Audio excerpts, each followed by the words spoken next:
আমার বয়স 30 ছুঁই ছুঁই। জীবনের এক অধ্যায় পেছনে ফেলে দাঁড়িয়ে আছি এক অদ্ভুত মোড়ে, যেখানে সেখানে পথ আছে, কিন্তু সাহসটা যেন হারিয়ে গেছে কোথাও। 5 বছর আগে আমার প্রথম বিয়েটা ভেঙে গিয়েছিল। সম্পর্কটা ভালোবাসা দিয়ে শুরু হয়েছিল, কিন্তু শেষটা হয়েছিল কষ্টের, অবহেলা আর অপমানের এক দীর্ঘ ছায়া। ডিভোর্সের পর প্রথম কয়েক মাস আমার জন্য ছিল দম বন্ধ করা ও অন্ধকার। আত্মীয় স্বজনদের ফিস ফিস, সমাজের বাঁকা চোখ কিছু যেন তাকে প্রতিনিয়ত মনে করিয়ে দিচ্ছে তুমি ব্যর্থ। আমার কাছে আমি যেন অপরাধী হয়ে উঠছি। কিন্তু সময় বড় আশ্চর্য জিনিস, ধীরে ধীরে নিজেকে গুছিয়ে নিতে শুরু করলো। একটা স্কুলে শিক্ষকতা চাকরি নেই, ছোট ছোট বাচ্চাদের হাসি, তাদের নির্ভেজাল ভালোবাসা, এসব ভাঙা মনকে একটু একটু করে জোড়া লাগাতে শুরু হলো। একদিন বিকেলবেলা ছুটির পরে স্টাফ রুমে বসে খাতা দেখছিলাম। তখনই আমার সহকর্মী সুমি এসে বলল, শোনো, তোকে একটা কথা বলবো। কি কথা? একটু অবাক হয়ে তাকালাম। আমার এক কাজিন আছে, নাম আরিফ, খুব ভালো মানুষ। ওরও একটা বিয়ে হয়েছিল, কিন্তু টেকেনি। ভাবছিলাম তোদের পরিচয় করে দিলে কেমন হয়। আমি হেসে উত্তর দিলাম, না রে, এসব আর আমার জন্য না, আমি এখন একাই ভালো আছি। কিন্তু সেদিন রাতে বিছানায় শুয়ে ভাবলাম, আমি কি সত্যি ভালো আছি নাকি শুধু নিজেকেই বুঝাচ্ছি। কয়েকদিন পর অবশেষে আমি রাজি হলাম দেখা করার জন্য। প্রথম দেখা হলো এক শান্ত ক্যাফেতে। আরিফ খুব সাধারণ পোশাক পরে এসেছিল, কিন্তু তার চোখে ছিল এক ধরনের শান্তি। সে সরাসরি বলল, আমি জানি আমরা দুজনে অনেক কিছু পিছনে ফেলে এসেছি, কিন্তু শুধু নতুন করে শুরু করতে চাই, যদি তুমি চাও। আমি একটু চুপ করে রইলাম, তারপর বললাম, আমি ভয় পাই, আবার ভেঙে পড়ার ভয়। আরিফ মৃদু হেসে বলল, ভয়টা থাকা স্বাভাবিক, কারণ আমরা জানি ভাঙা কেমন লাগে। এই কথাটা আমার মন কি গেঁথে দিয়েছিল। ধীরে ধীরে আমাদের কথা বাড়তে লাগলো। ফোনে, মেসেঞ্জারে, মাঝে মধ্যে দেখা, সবকিছুই খুব ধীরে, খুব সতর্কতা ভাবে এগোতে লাগলো। আমরা কেউ তাড়াহুড়া করলাম না, আমরা দুজনের অতীত জানলাম, কষ্টগুলো শেয়ার করলাম। একদিন সন্ধ্যায় নদীর ধারে বসেছিল, সূর্য তখন অস্ত যাচ্ছিল, আকাশটা লাল হয়ে উঠছে। আরিফ বলল, তুমি কি কখনো আবার বিয়ের কথা ভেবেছো?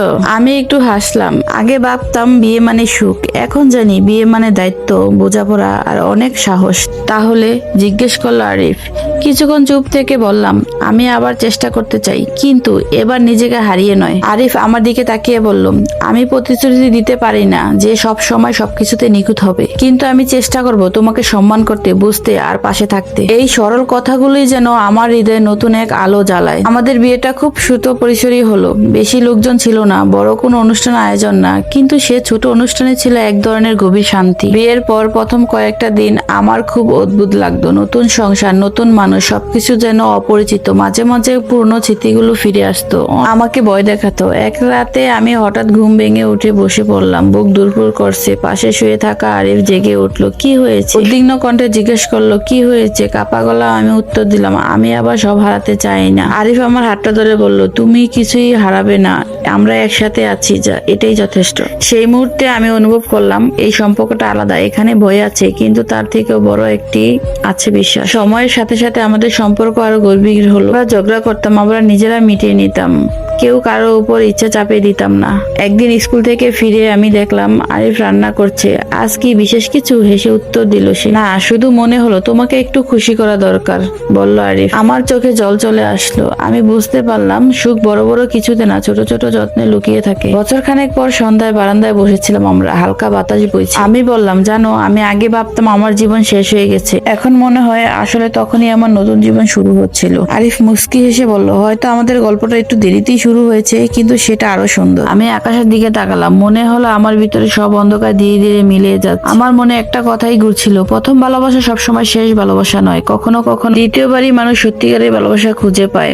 এবং এই সেই ভালোবাসা আগের মতো ঝগড়া না হলেও অনেক বেশি গভীর, অনেক বেশি স্থায়ী। আমি জানতাম সামনে আরো বড় চ্যালেঞ্জ আসবে, কিন্তু এবার আমি একা না। আর সবচেয়ে বড় কথা, আমি নিজেকে হারিয়ে ফেলিনি। জীবনে আমাকে দ্বিতীয়বার সুযোগ দিয়েছে, আর আমি সাহস করে সেই সুযোগটা গ্রহণ করেছি।